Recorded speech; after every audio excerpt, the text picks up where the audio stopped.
Assalaamu calaykum waraxmatullaahi wabarakaatuh. Waa wiilkiina guleed iyo maalin kale oo qurux badan. Markasta waxaan ka codsanayaa channelka inaad subscribe ii tirahdid, asxaabtana la sii wadaagtid. Maanta waxaan rabaa inaan ka hadlo Black Friday ama maalinta Jimcaha ah ee lagu baxshay Black Friday.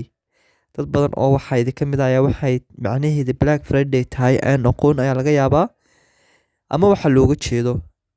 Haddaba Black Friday waa horta asal ahaan inaga muslim ahaan waa waxna dhibaya, laakiin haddana faa'iido noo leh.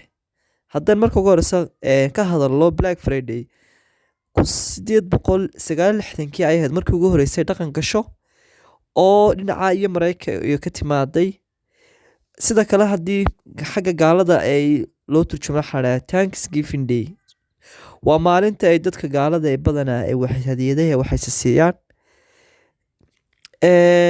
Haddaba inaga ahaan muslim ahaan sidee bay inaga faa'iido noogu leedahay?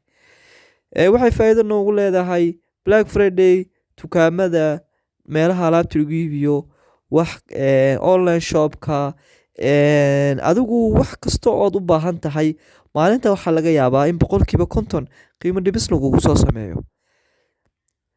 Inaguna haddaynu ku nool inagoo haddaynu dad muslimiin nahay laakiin ku nool wadamo gaalood, faa'iido noo tahay waxaa weeyaan inaynu alaabtii qiimo dhibis lagu soo sameeyo ku soo iibsano.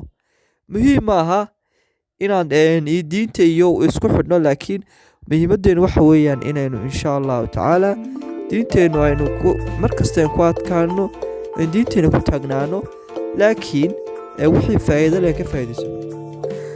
Marka aynu ka wada faa'iideysano insha Allah tacaala. Haddaba sanadka 2020 Black Friday waa goorma?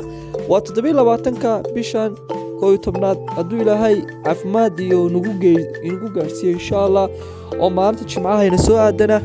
Fadlan haddii aad waqti hayso aanad shaqaynaynin, fadlan ka faa'iideyso oo dukaamayso.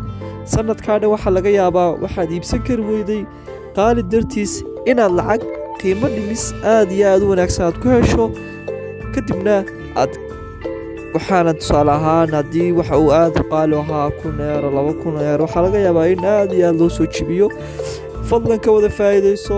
Walaalkaaga aan fahansaneyn maalintaasi inay alaabo badan la heli karona walaal uga faa'iideey oo sii gaarsii fiidiyowgan.